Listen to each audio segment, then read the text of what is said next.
Eh bien, salut à tous et bienvenue à ce nouveau rendez-vous de la géomatique. Je suis Steve et aujourd'hui nous abordons la première partie de notre module 17 qui portera sur la notion de signature spectrale.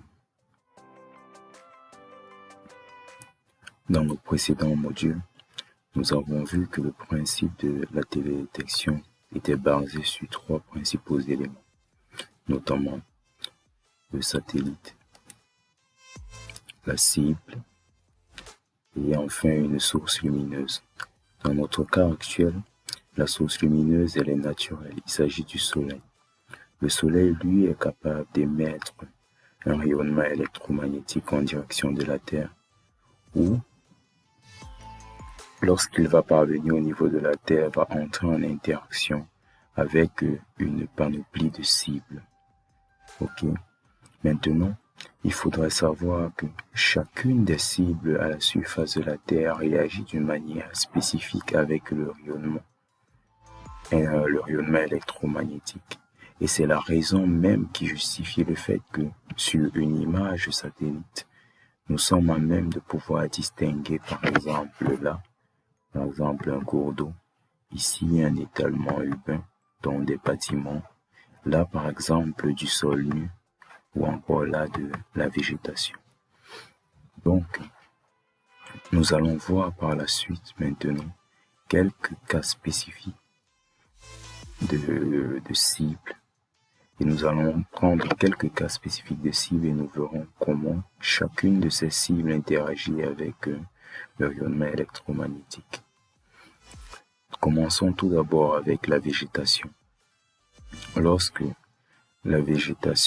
Lorsque le rayonnement électromagnétique, parvient au niveau de la végétation, si nous considérons uniquement les longueurs d'onde du rouge, du vert, du bleu, et donc le domaine du visible, et également les longueurs d'onde de l'infrarouge, dans le domaine de l'infrarouge.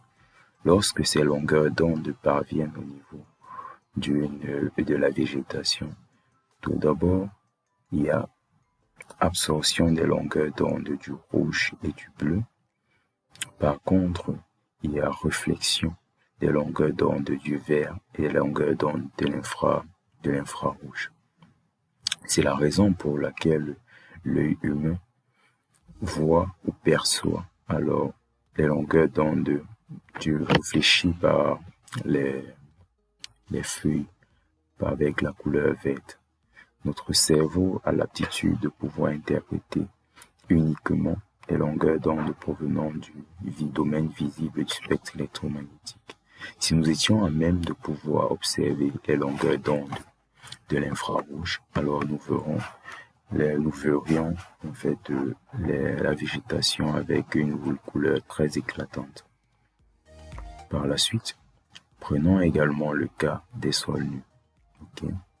Si nous prenons les mêmes paramètres, nous avons toujours les deux domaines du spectre électromagnétique qui sont considérés à travers le visible et l'infrarouge.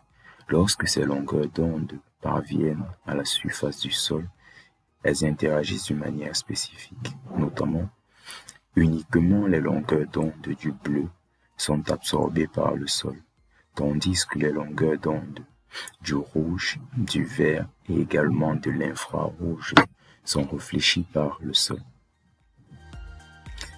C'est la raison notamment pour laquelle nous apercevons en fait les sols comme étant marrons.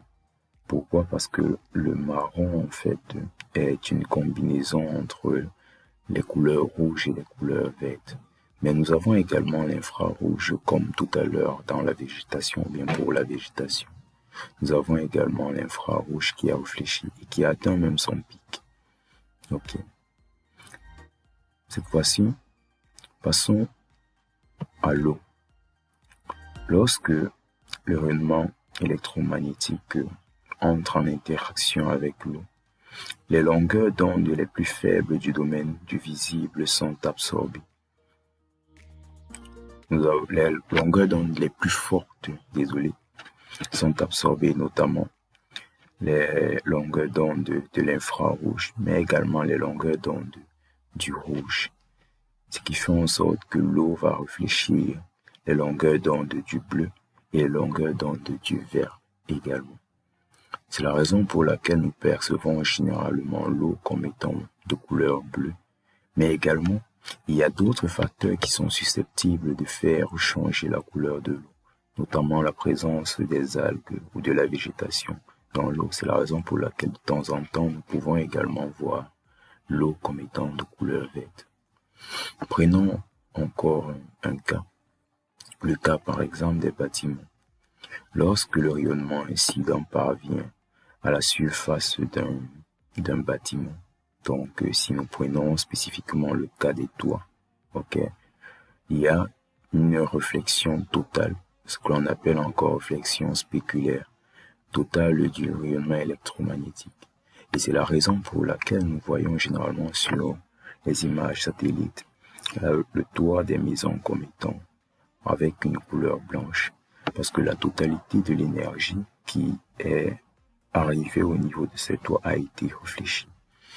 Donc nous voyons tout simplement du blanc qui est la lumière naturelle. Ainsi, de quoi est-ce qu'il s'agit de manière spécifique? Lorsqu'on parle de signature spectrale, il s'agit principalement de la manière dont chaque cible à la surface de la Terre interagit. On parle beaucoup plus de réflexion ici qu'autre chose, dont on va dire interagit avec le rayonnement électromagnétique émis par la source d'énergie. C'est la raison pour laquelle nous pouvons par exemple prendre ce diagramme qui est assez connu, pour lequel nous évaluons en fait, nous observons la réflectance de 5 cibles, notamment l'eau, la végétation, le sable et la neige. Donc nous évaluons la réflectance de ces cibles en fonction des longueurs d'onde. Observez bien, vous verrez que là, ici, nous sommes dans le spectre électromagnétique. Vous voyez là, nous avons le domaine du visible qui va de 0,4 à 0,75 pour lequel nous avons les 3 couleurs primaires. Le bleu, le vert, le rouge, le domaine infrarouge et le domaine du proche infrarouge et le domaine de l'infrarouge court. Donc, voilà un peu les courbes de réflectance. Tout d'abord de la végétation. Vous voyez que la végétation atteint son pic en fait dans le domaine du visible au niveau de la couleur verte.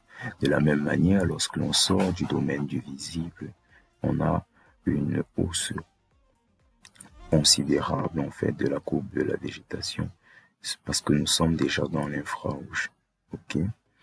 Donc l'infrarouge est beaucoup utilisé en télédétection pour pouvoir étudier notamment la végétation, la santé de la végétation, les types de cultures et ainsi de suite. Nous avons parlé également des sols.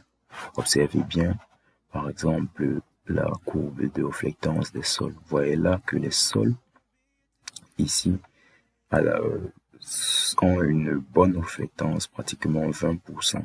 Lorsque nous sommes dans le domaine du visible, ils ne cessent de croître. La courbe de réflectance ne cesse de croître, en fait, au fur et à mesure que l'on avance dans le domaine de l'infrarouge pour par la suite décroître au terme du domaine du visible.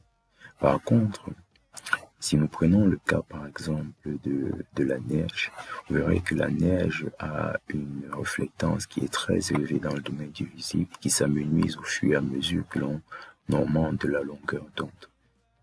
C'est ceci que nous allons essayer de construire dans la deuxième partie de notre vidéo à l'ère de QGIS. Merci bien.